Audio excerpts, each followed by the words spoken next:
Hi hello അസ്സാം വലൈക്കും welcome back. അപ്പോൾ ഇന്ന് നമുക്ക് എളുപ്പത്തിൽ ചോറിന് ഒഴിച്ചു കൂട്ടാൻ വേണ്ടിയിട്ട് ഒരു കറി ഉണ്ടാക്കാം. പരിപ്പും പാവയ്ക്കും വെച്ചിട്ടാണ് കേട്ടോ കറി ഉണ്ടാക്കുന്നത്. അപ്പോൾ നമുക്കിത് എങ്ങനെയാണ് ഉണ്ടാക്കുന്നത് നോക്കാം. അപ്പോൾ ഞാനിപ്പോൾ മൺചട്ടിയിൽ ഇതാ കുറച്ച് പരിപ്പ് ഒന്ന് കുതിരാൻ വേണ്ടി വെച്ചിട്ടുണ്ടായിരുന്നു. അപ്പോൾ അതൊരു മൺചട്ടിയിലേക്ക് ഒഴിച്ചു കൊടുക്കുന്നുണ്ട്. ആവശ്യത്തിനുള്ള വെള്ളം കൂടി ഒഴിച്ചു കൊടുക്കാം കേട്ടോ.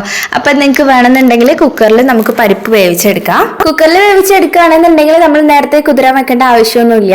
ഒരു 3-4 വിസിൽ വരുമ്പോഴത്തേക്കൊക്കെ പരിപ്പ് നന്നായിട്ട് വെന്ത് കിട്ടും കേട്ടോ. അപ്പോൾ അടുപ്പത്ത് വെക്കുമ്പോൾ കുറച്ച് നേരം കുതിർത്തി വെച്ചാലായിരിക്കും പെട്ടെന്ന് വെന്ത് കിട്ടുക. പിന്നെ ഞാൻ ഈ ഒരു പരിപ്പ് വേവിച്ചപ്പോൾ അതിലേക്ക് മഞ്ഞൾപ്പൊടിയും ഉപ്പും കൂടി ചേർത്തിട്ടുണ്ടായിരുന്നു. അപ്പോൾ അത് ആ പരിപ്പ് നന്നായിട്ട് വെന്ത ശേഷം ആ പരിപ്പ് ഒന്ന് മാറ്റി വെച്ചിട്ടുണ്ട് കേട്ടോ. ഇനി ഞാനിതിലേക്ക് കഴുകി വൃത്തിയാക്കി ഇതേപോലെ കട്ട് ചെയ്ത് വെച്ചിട്ടുള്ള പാവയ്ക്ക് ചേർത്ത് കൊടുക്കുകയാണ് കേട്ടോ. അപ്പോൾ ഈ ഒരു പാവയ്ക്കിനെ നമുക്ക് എണ്ണയിലിട്ടിട്ട് നല്ലോണം ഒന്നും മൂപ്പിച്ചെടുക്കണം. അപ്പൊ ഇങ്ങനെ മൂപ്പിച്ചെടുത്താലേ ഉണ്ടല്ലോ നമ്മുടെ പാവക്കറിക്ക് ഒരുപാട് കയ്പൊന്നും ഉണ്ടാവില്ല കേട്ടോ. പിന്നെ ഈ ഒരു വെളിച്ചെണ്ണയിൽ മൂപ്പിച്ചെടുത്താൽ പാവക്കറിക്ക് നല്ലൊരു ടേസ്റ്റും സ്മെല്ലും കൂടി ഉണ്ടാവും. അപ്പൊ ഇതേപോലെയൊക്കെ ഒന്ന് മൂത്ത് വന്നാൽ മതി, നല്ലോണം അങ്ങനെ മുരിയേണ്ട ആവശ്യമൊന്നുമില്ല കേട്ടോ. അപ്പൊ ഇത്രയും പാവക്കൊന്നും മൂത്ത് വന്നാലേ നമുക്കിതിലേക്ക് നമ്മൾ നേരത്തെ വേവിച്ച് മാറ്റി വെച്ചിട്ടുള്ള പരിപ്പ് ആ ഒരു വെള്ളത്തോട് തന്നെ ചേർത്ത് കൊടുക്കുകയാണ് കേട്ടോ. അപ്പൊ ഇനി നല്ലോണം ഇങ്ങോട്ട് ഇളക്കി കൊടുക്കുക കേട്ടോ. അപ്പൊ പരിപ്പിന് വേവൽ കമ്മിയാണെന്നുണ്ടെങ്കിൽ മിക്സിയുടെ ജാറിൽ വേണമെന്നുണ്ടെങ്കിൽ ഒന്ന് നല്ലോണം ഇങ്ങോട്ട് പേസ്റ്റ് ആക്കി എടുക്കാം കേട്ടോ. അപ്പൊ നല്ലോണം ആ ഒരു പരിപ്പിന്റെ പീസൊന്നും അങ്ങനെ ഉണ്ടാവില്ല. അപ്പൊ ഇതിപ്പോ നല്ലോണം വെന്തിട്ടുണ്ട് കേട്ടോ. അപ്പൊ അതുകൊണ്ട് ഞാനിനി പേസ്റ്റ് ആക്കിയിട്ടൊന്നുമില്ല. പിന്നെ ഇതിലേക്ക് ഞാനൊരു തക്കാളിയും പിന്നെ ഒരു 2 പച്ചമുളകും കൂടി ഒന്ന് ഇട്ട് കൊടുത്തിട്ടുണ്ട്. ഇനി നല്ലോണം ഒന്നും കൂടി ഒന്ന് തിളപ്പിച്ചെടുക്കുക. നമ്മുടെ പാവയ്ക്കിനെ നല്ലോണം ഒന്ന് വേവിച്ചെടുക്കുക കേട്ടോ. അപ്പൊ ഈ സമയത്ത് ഉപ്പ് കുറവാണെങ്കിൽ ചേർത്ത് കൊടുക്കുക. നമ്മൾ ആദ്യം പരിപ്പ് വേവിച്ചപ്പോൾ കുറച്ച് ഉപ്പല്ലേ ഇട്ടിട്ടുള്ളൂ. അപ്പൊ അതുകൊണ്ട് തന്നെ പാവയ്ക്ക് ഇട്ട സമയത്ത് ഉപ്പ് നോക്കിയിട്ട് കുറച്ചും കൂടി ചേർത്ത് കൊടുക്കാം. എന്നിട്ട് നല്ലോണം ഒന്നുകൂടി തിളപ്പിച്ചെടുക്കാം കേട്ടോ.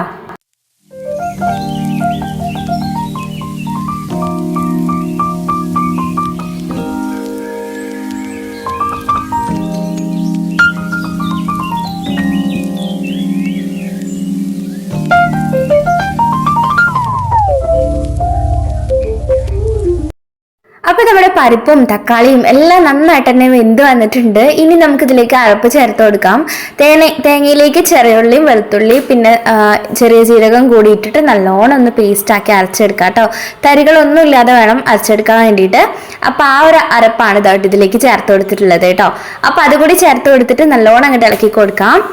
പിന്നെ ഉണ്ടല്ലോ നമ്മളെ പാവയ്ക്ക് നല്ല കയ്പാണെന്നുണ്ടെങ്കിൽ നിങ്ങൾക്ക് കുറച്ച് പുളി ഒന്ന് വെള്ളത്തിലിട്ടിട്ട് കുതിർത്തിയിട്ട് പിഴിഞ്ഞിട്ട് അതും കൂടി ഇതിലേക്ക് ചേർത്ത് കൊടുക്കുക കേട്ടോ. അപ്പോഴും പാവയ്ക്ക കറി ഒരുപാട് കയ്പ് ഉണ്ടാവില്ല കേട്ടോ. ഇതിപ്പോ ഒരു അത്ര കയ്പൊന്നും ഉണ്ടായിരുന്നില്ല. അതുകൊണ്ട് പിന്നെ ഞാൻ എക്സ്ട്രാ പുളിയൊന്നും ചേർത്തിട്ടില്ല. ആ ഒരു തക്കാളിന്റെ പുളി മാത്രം മതി കേട്ടോ. അപ്പൊ എന്നിട്ട് നല്ലോണം അങ്ങോട്ട് തിളപ്പിച്ചെടുത്തു കഴിഞ്ഞാൽ നമ്മുടെ കറി റെഡി ആയിട്ടോ. ഇനി നമുക്കിതൊന്ന് തൂമിച്ചെടുക്കണം. അപ്പൊ ഞാൻ അതിന് വേണ്ടിയിട്ട് ഇതേപോലെ ഒരു കുഞ്ഞു ചീനച്ചട്ടി ഒന്ന് അടുപ്പിൽ വെച്ചിട്ടുണ്ട്. ഇനി അതിലേക്ക് കുറച്ച് വെളിച്ചെണ്ണ ഒഴിച്ചു കൊടുക്കാം. കടുകും കൂടി ഇട്ട് കൊടുക്കാം. കടുകിന് പകരം നിങ്ങൾക്ക് ചെറുള്ളി വേണമെന്നുണ്ടെങ്കിൽ അതും ചേർത്ത് കൊടുക്കാം. ചെറുള്ളി ആയിരിക്കട്ടെ ഒന്നുകൂടി ടേസ്റ്റ് ഉണ്ടാവുക. പിന്നെ അതിലേക്ക് കുറച്ച് വറ്റൽമുളകും കറിവേപ്പിലയും കൂടി ഇട്ട് കൊടുക്കുക. പിന്നെ 1 ടീസ്പൂൺ അളവിൽ മുളക് പൊടിയും കൂടി ചേർത്ത് കൊടുക്കുന്നുണ്ട് കേട്ടോ. അപ്പൊ ഇതേപോലെ കടുക് പൊടിക്കുന്ന സമയത്ത് ഇങ്ങനെ മുളക് പൊടിയൊക്കെ ചേർത്ത് കൊടുത്താൽ കറിക്ക് നല്ലൊരു കളറും നല്ലൊരു ഫ്ലേവറും കിട്ടും കേട്ടോ. അപ്പൊ ആ ഒരു മുളക് പൊടിയും ചേർത്ത് കൊടുത്തിട്ട് നല്ലോണം ഒന്ന് മൂപ്പിച്ചെടുത്താൽ മതി. മുളക് പൊടി കരിയാണ്ട് നോക്കണം കേട്ടോ. കരിഞ്ഞു കഴിഞ്ഞാലുണ്ടല്ലോ നമ്മുടെ കറിക്ക് ഒരു ചോയ പോലെ ഉണ്ടാവും കേട്ടോ. ഇനി നമുക്കിത് ചൂടോടുകൂടി തന്നെ നമ്മുടെ കറിയിലേക്ക് അങ്ങോട്ട് ഒഴിച്ചു കൊടുക്കുക. അങ്ങോട്ട് ഇളക്കി മിക്സ് ആക്കി കൊടുത്താൽ മതി കേട്ടോ. അപ്പൊ നമ്മളെ ടേസ്റ്റി ആയിട്ടുള്ള പാവക്ക പരിപ്പ് കറി റെഡി ആയിട്ടോ. അപ്പൊ എല്ലാവരും ഈ ഒരു രീതിയിൽ ട്രൈ ചെയ്ത് നോക്കിയിട്ടില്ല എന്നുണ്ടെങ്കിൽ എന്തായാലും ഒന്ന് ഉണ്ടാക്കി നോക്കുക. എന്നിട്ട് നിങ്ങളുടെ അഭിപ്രായം കമന്റ് ആയിട്ട് പറയാട്ടോ. അപ്പൊ നെക്സ്റ്റ് നല്ല അടിപൊളി സിമ്പിൾ ആയിട്ടുള്ള റെസിപ്പിയൊക്കെ ആയിട്ട് വീണ്ടും കാണാം ഇൻഷാല്ലാ. Thanks for watching.